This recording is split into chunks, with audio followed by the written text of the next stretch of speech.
वालेकुम स्टूडेंट्स। आज हम टेबल्स को फ्रीज़ करना, कॉलम्स जो टेबल्स में हैं उनको फ्रीज़ करना और हाइड करना सीखेंगे। फ्रीजिंग और हाइडिंग क्यों ज़रूरी है और हम ये कैसे करते हैं उनको प्रैक्टिकली भी करेंगे और बुक में आपके जो फॉर मेथड लिखा हुआ है उसको भी देखेंगे। बेसिकली आपके पास जब एक टेबल आ रहा होता है उसमें डिफरेंट कॉलम्स होते हैं।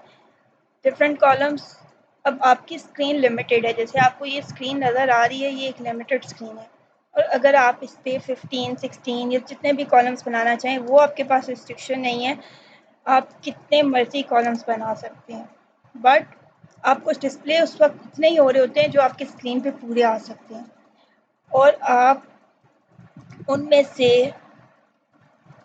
बाकी सबको भी देख सकते हैं, लेकिन उसके लिए आपको क्या करना पड़ता है, स्क्रीन की जो ये स्क्रॉल बार बनी होती है इसको मूव करना पड़ता है। मैं डेटाबेस ओपन करती हूँ। लाइक ये डेटाबेस आपके पास है एक, इसमें देखें आपके पास एक टेबल है बुकिंग का और उसमें बुकिंग आईडी आ रही है, स्टार्ट टाइम आ रहा है, एंड टाइम आ रहा है, डेट आ रही है, हॉल आईडी आ रही है। इसमें और भी बहुत से कॉलम्स हैं, कस्टमर आईडी है, डेकोरेशन आईडी है। तो नज़र आपको कितने आ रहे हैं जो इस पे विजिबल हो सकते हैं। सम टाइम हमें, अब जब मैंने इसको आगे मूव किया है, फॉरवर्ड मूव किया है, तो हॉल आईडी का कॉलम यहाँ से डिसअपियर हो गया और बाकी कॉलम्स मुझे नज़र आना शुरू हो गए हैं। तो कुछ कॉलम्स ऐसे होते हैं जो कि हम चाहते हैं कि हमें हमेशा नज़र आए। हम चाहे स्क्रॉल बार को, अपनी स्क्रीन को फॉरवर्ड बैकवर्ड मूव करें, हमें वो कॉलम्स नज़र आते रहने चाहिए। तो उस केस में हम अपने कॉलम्स को फ्रीज़ कर देते हैं। फ्रीजिंग मीन वो एक जगह पे स्टक हो जाता है, वो अपनी जगह से मूव नहीं होता। तो ये फैसिलिटी हमें प्रोवाइड की जाती है डेटाबेस ने कि हम अपने कॉलम्स को फ्रीज़ कर सकते हैं। फ्रीज़ करने का मेथड जो है आपकी बुक पे जो लिखा हुआ है वो है कि हम एडिट मेन्यू पे जाते हैं। यहाँ पे आपको मेन्यूज थोड़े से डिफरेंट नज़र आएंगे इस इंटरफेस में, बट मैं वहाँ से भी एक बार रीड कर देती हूँ। Cursor, place the cursor in any record in the column to be freezed, कि आपने जो भी कॉलम फ्रीज करना है उसकी किसी भी वैल्यू को आप सिलेक्ट कर लें। मैंने बुकिंग आईडी को करना है तो मैं किसी भी वैल्यू को सिलेक्ट कर सकती हूँ। आफ्टर दैट आप फॉर्मेट में जाते हैं और फ्रीज कॉलम की ऑप्शन आती है, आप उस पर क्लिक कर देते हैं। अब यही मेथड आपके पास यहाँ कहाँ पे है कि मैं यहाँ से इसको सिलेक्ट करती हूँ या यहाँ पे किसी भी कॉलम को राइट क्लिक करती हूँ, कॉलम को सिलेक्ट करके राइट क्लिक करती हूँ, तो ये आपके पास ऑप्शन आ रही है फ्रीज फील्ड्स, कि वो बाकी फील्ड्स को क्या कर देगा, फ्रीज कर देगा। अब मैंने इसको मूव किया है तो अब आपको देखिए मैं इसको मूव कर रही हूँ। मैंने इस कॉलम को सिलेक्ट करके क्या किया था, फ्रीज कर दिया था। अब मैं अपनी स्क्रॉल बार को मूव कर रही हूँ तो बाकी कॉलम्स आगे मूव हो रहे हैं, hall ID, and date, start time, वो आपके डिस्प्ले से मूव हो रहे हैं, बट बुकिंग आईडी जो है वो हमेशा यहीं पे रहेगा, बिकॉज मैंने उसको क्या कर दिया है, फ्रीज कर दिया। ये एक सिंपल मेथड है कि आप अगर किसी कॉलम को, जैसे मैं चाहती हूँ कि बुकिंग आईडी और हॉल आईडी दोनों अगर डिस्प्ले हों, तो आप इनको, ये देखें दूसरी ऑप्शन आपके पास यहाँ पे रिकॉर्ड्स जहाँ पे लिखे हुए हैं, यहाँ से मैं क्लिक करती हूँ तो ये फ्रीज फील्ड की ऑप्शन आ रही है, तो ये भी फ्रंट पे आपका आ गया। अब मैं इसको मूव करूँगी तो जो दो कॉलम्स मैंने फ्रीज किए हैं वो दोनों विजिबल हैं और बाकी आगे पीछे मूव हो रहे हैं। तो इस तरह हम मल्टीपल कॉलम्स को फ्रीज कर सकते हैं। अब मुझे अगर बुकिंग आईडी चाहिए लेकिन हॉल आईडी नहीं चाहिए तो मैं इसको दोबारा से अनफ्रीज भी कर सकती हूँ, और अनफ्रीज करने का वही मेथड फॉलो होता है। अब उसी प्रोसीजर को फॉलो करते हैं, इस पर क्लिक करेंगे राइट क्लिक, तो ये देखें अनफ्रीज आ रहा है। तो आप इसको अनफ्रीज करेंगे तो वो कि अनफ्रीज ऑल था तो इसलिए उसने सारों को अनफ्रीज कर दिया है, और आप इसे सिलेक्ट करके यहाँ से दोबारा फ्रीज भी कर सकते हैं। तो फ्रीजिंग मीन लॉकिंग एक कॉलम, आप एक कॉलम को लॉक कर देते हैं कि वो हमेशा डिस्प्ले पे विजिबल रहेगा, हमेशा नज़र आता रहेगा। सेकंड जो आपके पास है वो है हाइडिंग। हाइडिंग का मतलब ये है कि आप अपने कॉलम को हाइड कर देते हैं। डेटा एंटर करना ज़रूरी है बट आप डिस्प्ले नहीं करवाना चाहते। जैसे यहाँ पे मेरे पास ये स्टार्ट डेट है, स्टार्ट डेट इंटर कर दी है। एंड डेट को आप क्या करवाना चाहते हैं, सॉरी स्टार्ट टाइम है और एंड टाइम है, तो आप इसको अगर हाइड करवाना चाहते हैं तो उसका मेथड क्या है, ये टेम्परेरी होता है आपके पास, दोबारा आप इसको अनहाइड भी कर सकते हैं, जैसे फ्रीज और अनफ्रीज कर सकते हैं। सो इसका मेथड क्या है, अगेन आपने जहाँ पे भी जिस कॉलम को फ्रीज करना है उसको सिलेक्ट करेंगे और उसके बाद यहाँ पे राइट क्लिक करेंगे, तो आपको यहाँ पे ये देखिए हाइड फील्ड की ऑप्शन आ रही है, तो आप इसको करेंगे। अब आप देखेंगे कि यहाँ से आपका जो एंड टाइम का कॉलम था वो हाइड हो गया है, वो अब आपको नज़र नहीं आ रहा। अगर आपने इसे अनहाइड करना है तो वही प्रोसेस है, राइट क्लिक करें तो ये देखिए अनहाइड फील्ड आ रहा है। अब अनहाइड करेंगे तो वो पूछ रहा है आपसे कौन कौन सी फील्ड्स को अनहाइड करना है। मैंने एंड टाइम को हाइड किया हुआ है, ये अनचेक था, इस पर दोबारा क्लिक करेंगे, क्लोज करेंगे तो वो एंड टाइम आपके पास विजिबल हो गया है। और इसका सेकंड मेथड वही, आपने यहाँ पे ये जो आइकन आपको नज़र आ रहा है इस पर क्लिक करें तो ये हाइड फील्ड की ऑप्शन आ रही है। अब देखें स्टार्ट टाइम क्या हो गया, हाइड हो गया। इसी तरह एंड टाइम को भी मैंने अगर हाइड करना है तो मैं इसको भी यहाँ से हाइड कर दूँ। अब वो दोनों कॉलम्स हाइड हो गए हैं। अगर मैंने उनको दोबारा से डिस्प्ले करवाना है तो वही मेथड है कि यहाँ से अनहाइड फील्ड्स पे जाएंगे, वो पूछ रहा है कौन से कॉलम्स को अनहाइड करना है। जो चेक होंगे वो अनहाइड होंगे, वो नज़र आएंगे कि ये नज़र आएगा, ये भी नज़र आएगा। स्टार्ट टाइम को मैं अनहाइड करना चाहती हूँ तो वो भी नज़र आ जाएगा, और एंड टाइम को अगर हम ऐसे ही छोड़ दें तब देखेंगे स्टार्ट टाइम आ गया है, एंड टाइम जो है अभी भी वो हाइड है क्योंकि उसे हमने अनहाइड नहीं किया था। सेकंड जो आज हमने पढ़ना है find replace. Find replace last lecture में मैंने आप लोगों को वर्ड में भी पढ़ाया था, तो ये बिल्कुल वही है। आपको ये आइकन्स नज़र आ रहे हैं, कंट्रोल F फाइंड फाइंड के लिए है, ये आइकन आपको नज़र आ रहा है, कंट्रोल प्लस H जो है रिप्लेस के लिए है। फाइंड का मतलब वही है, अगर आपने कोई वैल्यू कोई रिकॉर्ड फाइंड करना है तो वो आप यहाँ से इस पर क्लिक करेंगे तो आपसे पूछ रहा है फाइंड व्हाट, क्या आपने फाइंड करना है।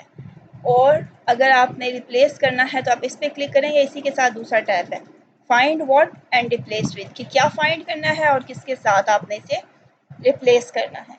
तो ये आपके पास जो 2003 का वर्जन है उसमें आपको एडिट का मेन्यू, यहाँ पे जैसे ये क्रिएट एक्सटर्नल लिखा हुआ है वहाँ पे ये एडिट का मेन्यू होता है, उस पर आप क्लिक करते हैं तो आपके पास फाइंड की ऑप्शन आ जाती है। ये डायलॉग बॉक्स अपीयर होता है, इसमें आपने लिखना होता है कि आपने क्या फाइंड आउट करना है। फॉर एग्जांपल मैंने एक स्पेसिफिक डेट फाइंड करनी है, ये बुकिंग आईडी का टेबल था, मैंने इसमें जो 4 डेट की बुकिंग्स हैं 4/11/2011 की 4/11/2011 में जितनी बुकिंग्स हुई हैं वो फाइंड करनी है। तो यहाँ से आप वो लिखेंगे। सेकंड आप में यहाँ पे कुछ ऑप्शंस आपको नजर आ रही हैं। सबसे पहले लुक इन, आपने कहाँ फाइंड करना है। ग्रांट फील्ड मीन कि जो कॉलम आपने सिलेक्ट किया हुआ है जहाँ पे आपका कर्सर है उस कॉलम में से फाइंड करना है, या करंट डॉक्यूमेंट जो आपने ओपन किया हुआ है पूरा डॉक्यूमेंट उसमें से फाइंड करना है। तो आप सारे डॉक्यूमेंट में से फाइंड करना चाह रहे हैं पूरी फाइल में से, तो आप करंट डॉक्यूमेंट को कर देंगे। मैच में आपके पास 3 ऑप्शन आ रही है, एनी पार्ट ऑफ फील्ड के, जैसे अब ये आपको नजर आ रहा है बुकिंग आईडी, इसमें एक पार्ट आ रहा है 4 मैच हो रहा है, यहाँ पे 4 आ रहा है वो मैच हो रहा है, तो कोई एक पार्ट मैच हो जाए, होल फील्ड की पूरी वैल्यू, जैसे ये पूरी की पूरी वैल्यू इसके साथ मैच होनी चाहिए। और नेक्स्ट क्या है, स्टार्ट ऑफ फील्ड के शुरू की जो वैल्यू है वो मैच हो जाए, बाकी ज़रूरी नहीं है कि शुरू में 4 होना चाहिए और बाकी चेंज हो सकता है, या शुरू में उसके ये वैल्यू आनी चाहिए बाकी वैल्यू चेंज हो सकती है। तो हमें होल फील्ड को मैच करना है। सर्च अगेन वही है ऑप्शन आपके पास जो आपको मैंने लास्ट में बताई थी, अगर आपको याद हो, अप डाउन एंड ऑल, आपने जिस रिकॉर्ड पे आप हैं उससे ऊपर ऊपर फाइंड करना है तो अप कर देंगे, उससे नीचे वाले रिकॉर्ड्स में ढूंढना है तो डाउन कर देंगे, ऑल करेंगे तो वो सारे रिकॉर्ड्स को फाउंड करेगा।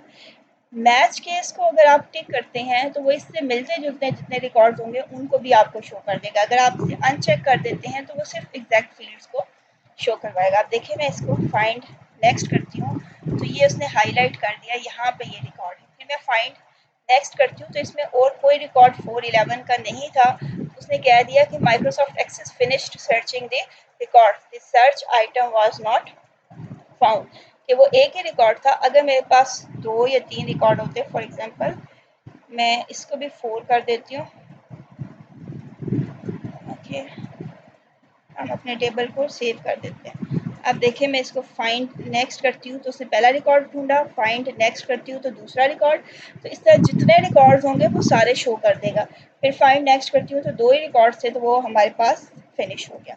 तो ये फाइंड की ऑप्शन है एमएस एक्सेस में और ये सिमिलर है एज इट इज जैसे आपको वर्ड में पढ़ाई गई है। इसके बाद दूसरी ऑप्शन होती है आपके पास रिप्लेस की। रिप्लेस के टैब पे आ जाए, यहाँ पे वो क्या कह रहा है, अगर मैंने 4 की ऑप्शन को 4 डेट की जितनी बुकिंग्स हैं उनको चेंज करके 5 पे रख देना है, तो मैं यहाँ पे 5, 11, 20, 11 कर देती हूँ। अब आप देखें फाइंड, अगर मुझे सिर्फ फाइंड करना है उन वैल्यूज़ को, कैंसिल अगर मुझे इस अपने इस डायलॉग बॉक्स को क्लोज करना है, कोई चेंज नहीं करना।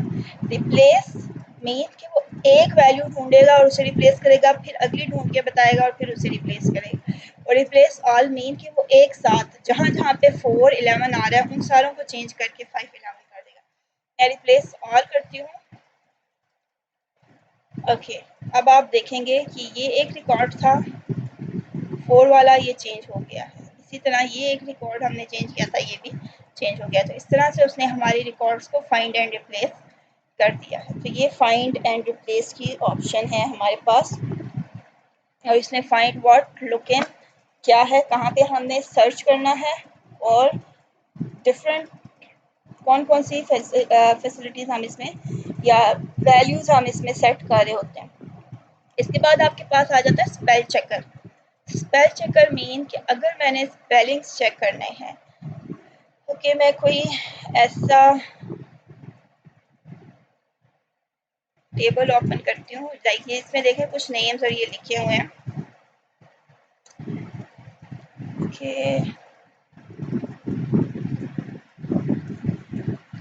ये कस्टमर्स टेबल है।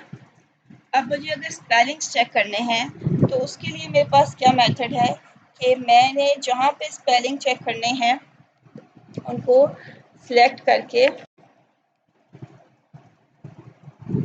स्पेल चेकर को आप एक्टिवेट कर सकते हैं।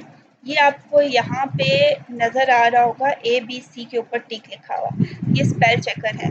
अदरवाइज आपके पास यहाँ पे टूल्स का एक मेन्यू होता है जो 2003 आपकी बुक में लिखा हुआ है, उस मेन्यू पे जाके आप स्पेलिंग पे क्लिक करते हैं तो स्पेल चेकर एक्टिवेट हो जाता है। मैं इसको यूँ क्लिक करूँगी तो अब देखें उसने, क्योंकि ये नेम है और ये डिक्शनरी में सेव नहीं है तो उसने चेक करके कहा है कि ये नॉट इन डिक्शनरी।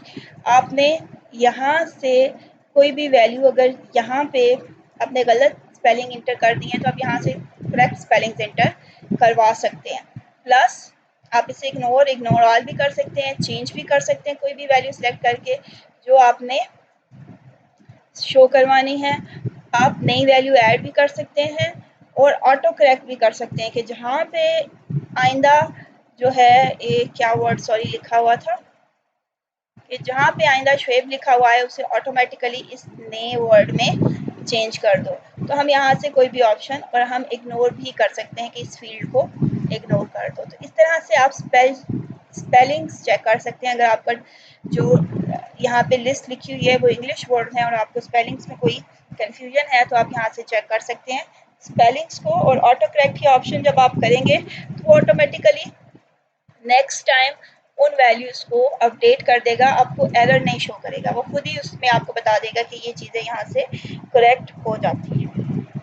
ओके, इसके बाद आपकी बुक में नेक्स्ट जो क्वेश्चन है वो रिलेशनशिप से रिलेटेड है।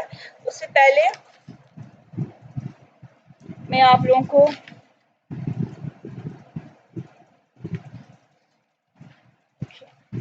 थोड़ी से ये नेक्स्ट 2 क्वेश्चन अभी छुड़वा रही हूँ, डिफरेंशियल इंटीग्रिटी और रिलेशनशिप वाला ये हम करेंगे लेकिन ये नेक्स्ट टॉपिक के बाद, क्योंकि अभी हम फॉर्मेटिंग कर रहे हैं तो हमें उसको कंप्लीट कर लेना चाहिए पहले। आगे आपका है असेंडिंग सॉर्ट, डिसेंडिंग सॉर्ट, और सॉर्टिंग का मतलब क्या है सॉर्टिंग का मतलब क्या होता है कि आप अपने डेटा को अरेंज कर सकते हैं असेंडिंग या डिसेंडिंग ऑर्डर में।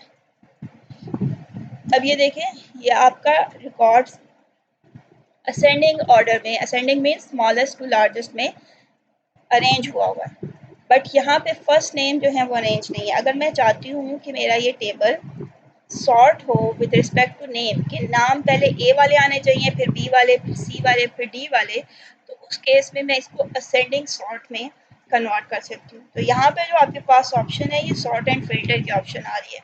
और आपकी बुक में जो लिखा हुआ है कि आप दो तरह से, आपके पास टूल बार पे इस तरह का आइकन आ रहा होता है, ये देखिए ए टू जी और डाउनवर्ड एरो होता है। इसका मतलब है कि असेंडिंग सॉर्ट में आपने से कन्वर्ट करना है। अब आप देखें, मैंने इस पर क्लिक किया है तो उसने क्या किया है, सारे रिकॉर्ड्स को पहले एम्प्टी वाला आ गया, फिर A B C, Ahad, Awais, फिर बशारत, इमरान, सदाकत, सदाकत, साहिल, समी, शुएब, वकास और जुबैर।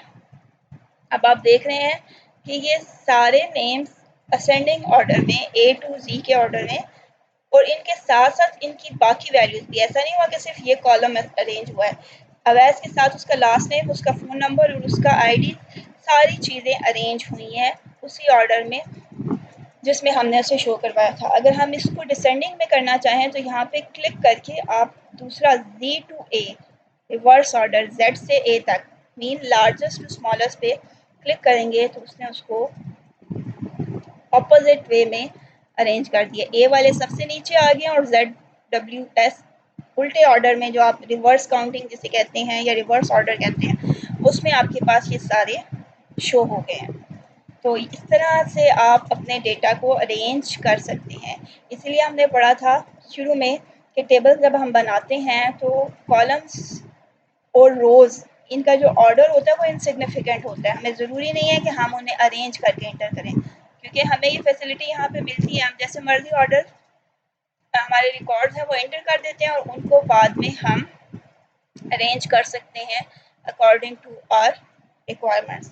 तो ये असेंडिंग और डिसेंडिंग दो ऑर्डर्स हैं। असेंडिंग में स्मॉलेस्ट टू लार्जेस्ट, और डिसेंडिंग में लार्जेस्ट वैल्यू से स्मॉलेस्ट वैल्यू की तरफ हम जाते हैं। और इसके दो मेथड हैं आपके पास। यहाँ पे आपको एक ही नज़र आएगा, ये जो नया वर्जन है आपके पास यहाँ पे टूल्स मौजूद हैं, सॉर्ट एंड फिल्टर के नाम से एक टैब है उसके अंदर ही।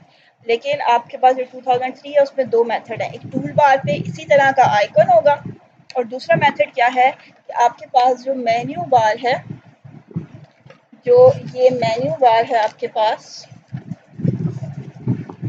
यहाँ पे होम क्रिएट आपको नज़र आ रहा है, यहाँ पे आपको रिकॉर्ड्स रिकॉर्ड्स की एक मेन्यू नज़र आएगा, उस पर जाके आप क्या कर सकते हैं, सॉर्ट की ऑप्शन, SORT सॉर्ट लिखा होता है, उसको सिलेक्ट करेंगे और फिर वो आपसे पूछेगा कि आपने इसे असेंडिंग ऑर्डर में करना है या डिसेंडिंग ऑर्डर में, तो आप उसके अकॉर्डिंग इसको अरेंज कर सकते हैं।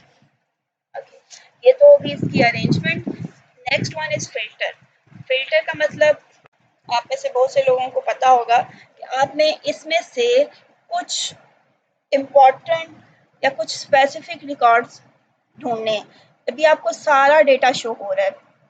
अगर मैं इनको दोबारा से कस्टमर आईडी वाइज अरेंज कर दूं, अभी आपको ये सारा डेटा नज़र आ रहा है कि अगर मैं चाहती हूँ कि मेरे पास, मुझे सर्च करना है कि मेरा एक कस्टमर है सदाकत, तो उसकी कितनी बुकिंग्स हैं या वो कितनी दफ़ा मेरे इस रिकॉर्ड में मौजूद है, तो मैं अपने इस टेबल को फ़िल्टर कर सकती हूँ। ये फ़िल्टर की ऑप्शन आपको नज़र आ रही है, आप इस पर क्लिक करेंगे तो आपके पास टेक्स्ट फ़िल्टर्स आ रहे हैं।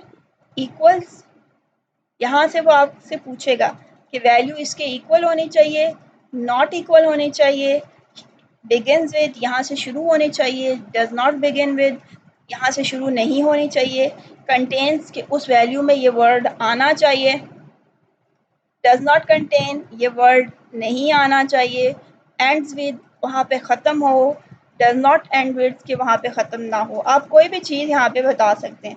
मेन मैं सिलेक्ट ऑल नहीं करती, इसे सिलेक्ट करके फ़िल्टर लगाती हूँ कि इक्वल होनी चाहिए। तो first name is equal to, अब वो पूछ रहा है फ़िल्टर क्या करना है कि फर्स्ट नेम में क्या वैल्यू आनी चाहिए। मैंने उसे दिया कि फर्स्ट वैल्यू, फर्स्ट नेम में ये वैल्यू आनी चाहिए, इक्वल किसकी होनी चाहिए, सदाकत के। मैं इसे ओके करूँगी तो आपने देखा मेरे टेबल में सिर्फ वो 2 रिकॉर्ड्स आए हैं जिनकी फर्स्ट वैल्यू सदाकत नेम से स्टोर थी। तो ये हमने फ़िल्टर अप्लाई किया है, और फ़िल्टर कितने उन्होंने हमें बताए थे ऑप्शंस के, इसके इक्वल होना चाहिए, डज नॉट इक्वल होना चाहिए। तो ये टेक्स्ट वैल्यू थी। अब मैं यहाँ पे इस इस फ़िल्टर को मैंने यहाँ से इस पर क्लिक किया तो ये रिमूव हो गया है। अब अप्लाई फ़िल्टर अगर मैंने करना है, और ये फ़िल्टर यहाँ पे सेव हो गया था।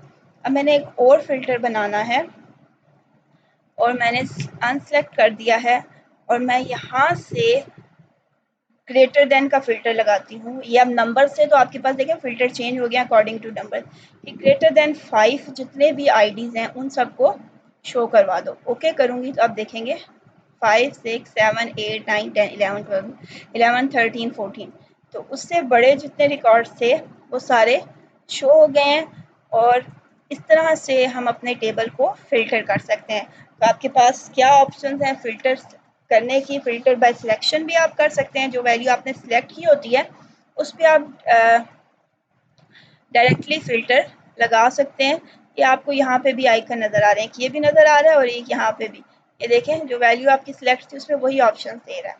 बिटवीन में अगर आप जाएंगे तो आपसे पूछेगा, मैं कहती हूँ 5 से लेकर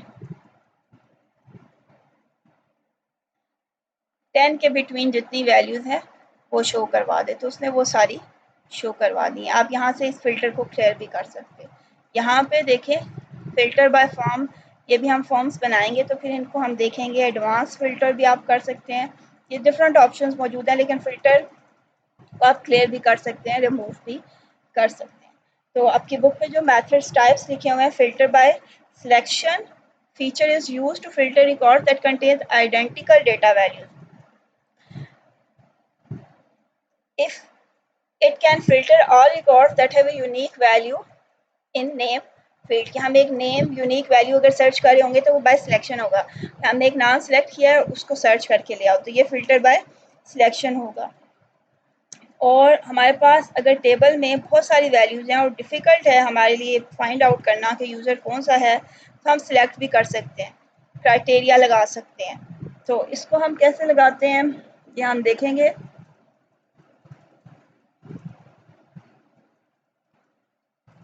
हम सिलेक्शन फ़िल्टर फ़िल्टर इम्प्लीमेंट करने के मेथड आपके पास एक तो इसी तरह का आइकन आपको बना हुआ नज़र आएगा, और दूसरा क्या है कि आपके पास मेन्यू बार में एक रिकॉर्ड्स का मेन्यू होगा, उस पे जाके आप फ़िल्टर पे क्लिक करेंगे और फ़िल्टर बाय सिलेक्शन पे। ओके, फ़िल्टर बाय फॉर्म में आपके पास क्या है कि आपने एक क्राइटेरिया लिखना होता है। यहाँ पे आपने डायरेक्ट वैल्यू दी है, मैंने लिखा है =1, मैं लिखा greater than, okay, less than और इक्वल्स टू 1, और इस फ़िल्टर को रिमूव करके मैंने यहाँ पे दूसरा फ़िल्टर लगा दिया ग्रेटर देन इक्वल्स टू 1 का। तो यहाँ पे डज नॉट इक्वल 1, तो 1 के अलावा सारे आ गए। ये तो था कि एक वैल्यू हमने दे दी। अब हमें एग्जैक्ट वैल्यू नहीं पता, हमने कोई क्राइटेरिया, कोई कंडीशन लगानी है, तो उसके अकॉर्डिंग उसने उसको सर्च करना है। तो उसके लिए हम यहाँ से, ये आपको फ़िल्टर बाय फॉर्म की ऑप्शन नज़र आ रही है। यहाँ पे अगर मैं आपको इसे बड़ा करके दिखा सकूं तो ये देखें, उन्होंने 1 नहीं कहा, उसने कहा greater than equals to 1 and not equals to 1 और इज नल।